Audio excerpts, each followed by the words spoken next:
UKV, let's come together to learn.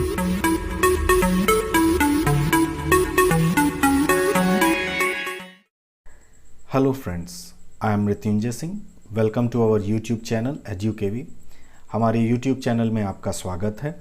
ये जो पिछली क्लास में हमने पढ़ा था उसका ये दूसरा वीडियो है। वो ये chapter 5th the fundamental unit of life.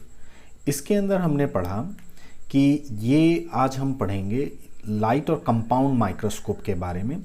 ये हमारा लाइट माइक्रोस्कोप है।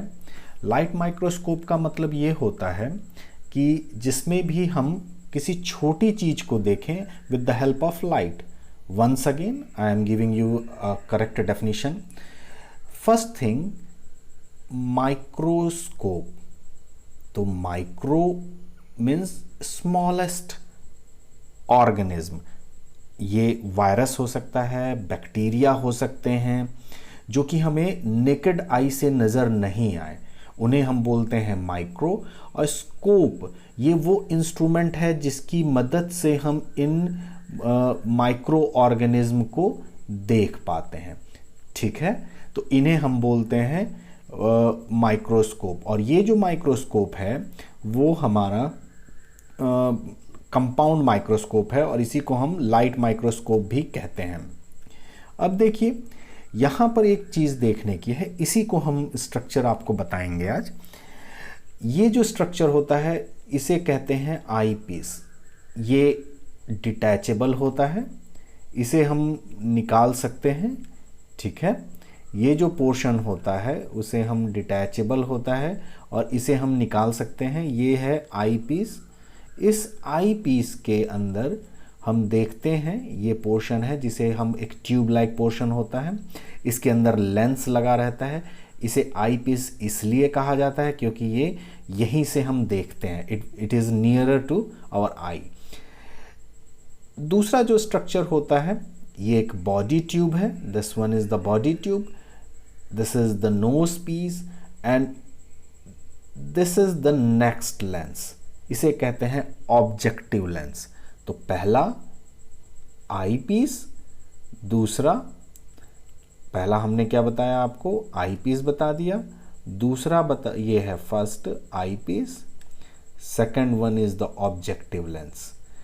और ये हमारा इसकी बॉडी ट्यूब है। यहाँ पर हम स्लाइड को प्लेस करते हैं और यहाँ से लाइट को मिरर से रिफ्लेक्ट करता है और उस चीज़ को हम यहाँ पर इमेज बनती है और हम इसको एडजस्ट करके देख सकते हैं। और यहाँ पर हम जैसा कि मैंने बताया ये माइक्रोस्कोप है, तो माइक्रोस्कोपिक ऑर्गेनिज्म को देखने के लिए यूज़ किया जाता है। It helps to visualise microscopic organism such as bacteria, viruses, fungi, unicellular organisms. इन सबों को देखने में ये मदद किया जाता है। खैर, एक चीज़ जानने की है कि इनकी मदद से हम माइक्रोस्कोपिक ऑर्गेनिज्म को तो देखते हैं, लेकिन एज सच हम बैक्टीरिया और वायरसेस को इससे नहीं देख सकते। बैक्टीरिया और वायरसेस बहुत छोटे होते हैं, इनसे देखना थोड़ी सी मुश्किल आती है उसके अंदर। हाँ, उसको देखने के लिए हम इस इंस्ट्रूमेंट का यूज़ करते हैं। और ये जो इंस्ट्रूमेंट है जिसे हम कहते हैं कंपाउंड माइक्रोस्कोप तो है ये, लेकिन इलेक्ट्रॉन माइक्रोस्कोप है। This instrument is known as electron microscope. और ये क्या करता है, 1 लाख टाइम्स मैग्नीफिकेशन कर देता है। ठीक है, हाँ, तो दोनों का फंक्शन आपको समझ में आया।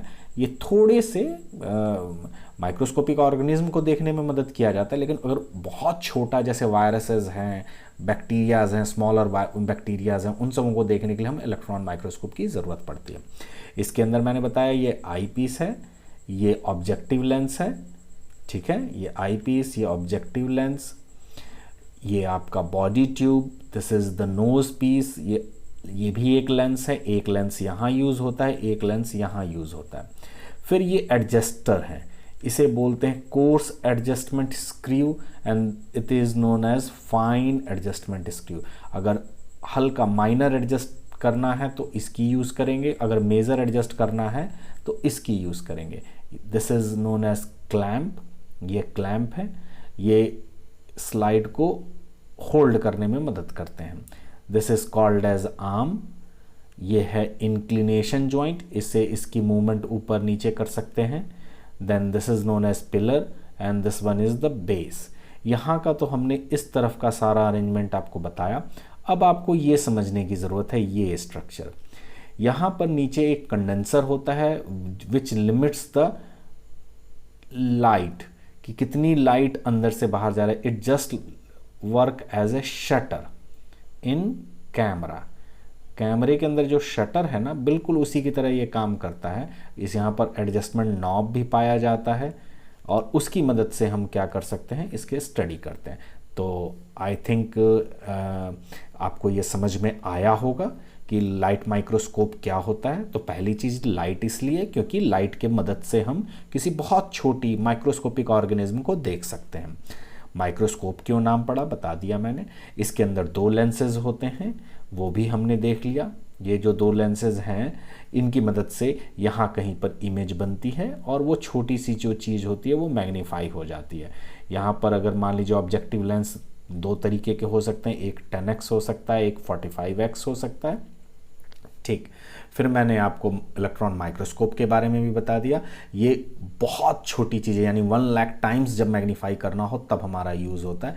ये काफ़ी सोफिस्टिकेटेड इंस्ट्रूमेंट होता है। ठीक है, हाँ है। वो हमारा जो डिफरेंस है वो है प्रोकैरियोटिक और यूकैरियोटिक और सेल्स के बीच में डिफरेंस। ओके, तो प्रोकैरियोटिक और यूकैरियोटिक सेल में मेजर कुछ डिफरेंसेस होते हैं, इन्हें आपको याद रखने हैं। फर्स्ट वन, प्रोकैरियोटिक का example bacteria. That means bacteria जो होता है वो प्रोकैरियोटिक का एग्जांपल है। बैक्टीरिया का जो सेल होता है वो टाइप होता है प्रोकैरियोटिक। यूकैरियोटिक सारे हमारे प्लांट्स, एनिमल्स जो कि मल्टी सेलुलर ऑर्गेनिजम्स होते हैं उनमें यूकैरियोटिक सेल टाइप पाया जाता है। प्रोकैरियोटिक में क्या होता है, ये जनरली छोटे होते हैं, स्मॉलर इन साइज होते हैं 1 to 10 micrometer and they are a larger in size that is 5 to 100 micrometer.